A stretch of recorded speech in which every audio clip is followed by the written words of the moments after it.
My brother, the Commander-in-Chief of the Radio Microphone Forces of the Federal Republic of Nigeria, the DG, thank you for finding me worthy to deliver this lecture this day. If Radio Nigeria is to be a political party, that will be my real party. For one reason, uplifting the people and uniting the nation. This is the essence of what our change mantra stands for. Your Excellencies here, too numerous to mention.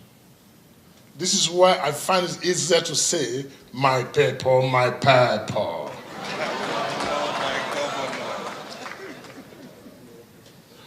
As you can see, I've just been drafted in to be a guest lecturer. And in my usual characteristics, I'm not used to a written text. So do not expect from me a formal lecture. I'm going to give a talk. Because in the first place, I'm not qualified to be a lecturer. How can I be a lecturer when professors are here? What qualification do I have? And if I want to sound like a lecturer, they will begin to mark my thesis. But thank God also that I'm here giving a talk in the name of lecture, and professors are sitting down listening to me. What a wonderful day. This must go down in my CV as man who lectured the professors. But on a serious note, if my views have been consulted, and if Ladan had discussed with me before this invitation for this lecture, I would have chosen a topic more suitable to my talent. I would have loved to discuss of free education as an instrument for national development. I would have liked to talk about philanthropy, but here he dragged me to speak on a very controversial topic, change. And I'm not Muhammad Buhari, the president, who is the commander-in-chief of the Change Armed and Armless Forces of the Federal Republic of Nigeria. So asking me now to speak on this change is like setting a trap for me. But let me say to you, ladies and gentlemen, I will speak and bear my heart. But in this lecture, and by the way, there will be no handout at the end of this lecture, so make sure you make your notes. I will bear my heart, and I will tell Nigerians how I feel about the entire entity called this nation, because of my genuine concern for this generation and subsequent generation of Nigerians yet unborn. In other words, this is the only golden opportunity for us to get it right. And if we don't get it right now as a nation, we can as well forget it. This is why this very topic is very crucial at this moment. But let me come back to this topic. Managing change in a democracy, the Nigerian situation.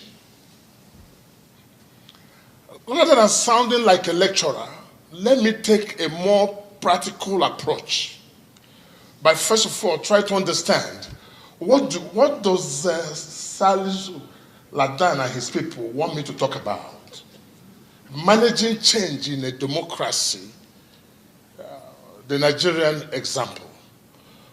And for those of us who understand, let me take a definition now. My lecture has started, by the way. Managing, for me, is simply running a thing, business. Be it government, be it organization, be it a family. Everyone is a manager in one form or the other. But here, from the Webster New Dictionary, defines managing as directing, if you like to use the word.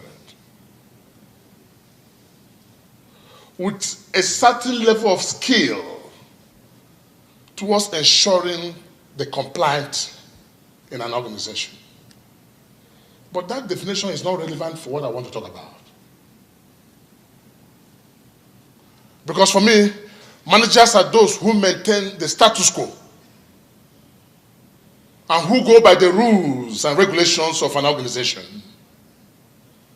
So bringing a manager to a change will not be the right terminology, but rather you can bring a leader to a change.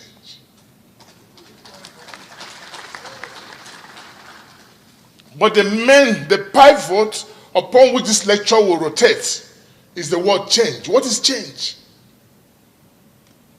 Let me also tell you, from that same dictionary, it gave me a very nice definition, which is doing something new in a radical manner.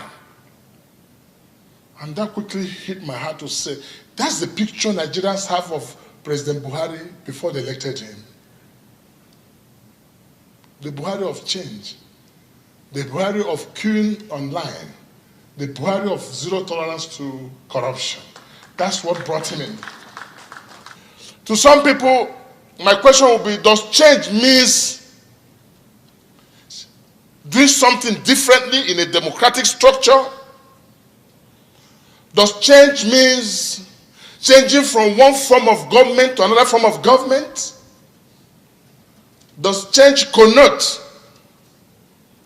replacement and displacement reaction in the course of election? Because in chemistry we said elements that are higher in the electrochemical series must always displace those lower in the electrochemical series. So given parties that are higher in the number of people will always displace those parties that have less number of people. Is that the change we're talking about? And my idea is that you could change a government without changing the living standard of the people. That is not change. You can change a minister and change a service chief without actually changing the system. That is not the change I think you want me to talk about. We are talking about change that really reflects positively on the life of the ordinary man. But let me say to you that change has come and change is here with us. But let me reserve it. I'll bring it again later in the course of this lecture. But let me again define the word democracy. Democracy is that form of government where the supremacy of the people will always reign. In other words, government of the people, by the people, and for the people.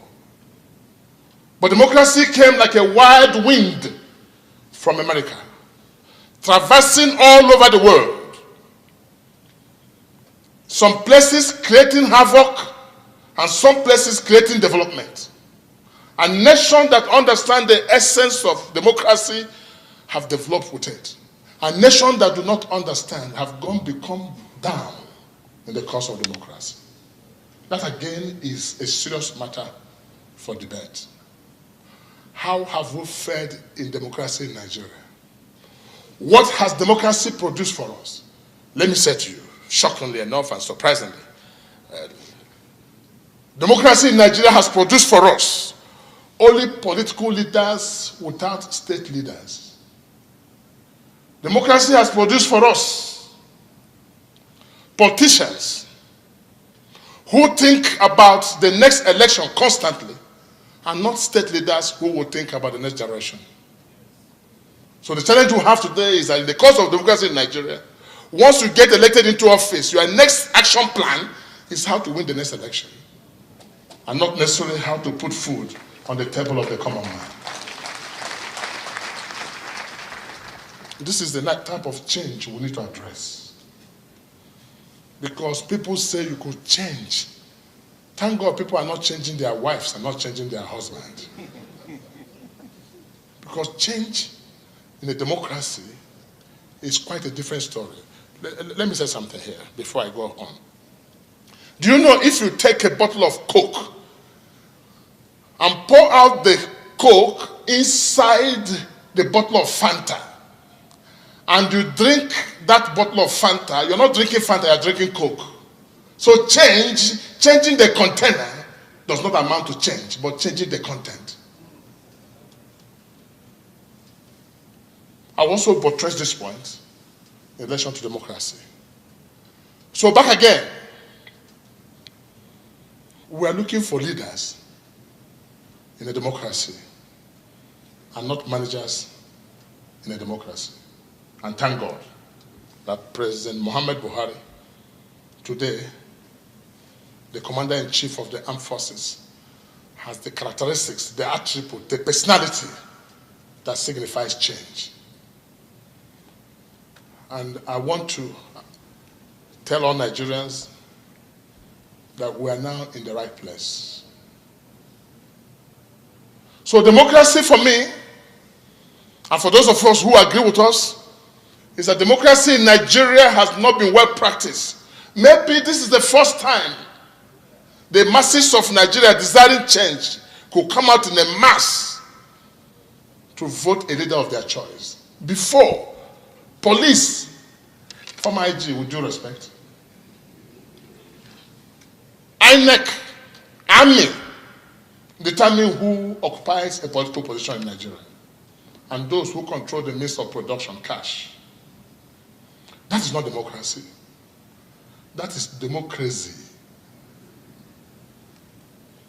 The experience we had in the last election, where you can see people literally with gun carrying boxes with uniform, is rather less than what democracy has asked us to do in the Federal Republic of Nigeria. So that change in democratic structure must come. And I want to commend President Buhari for the changes that is going on.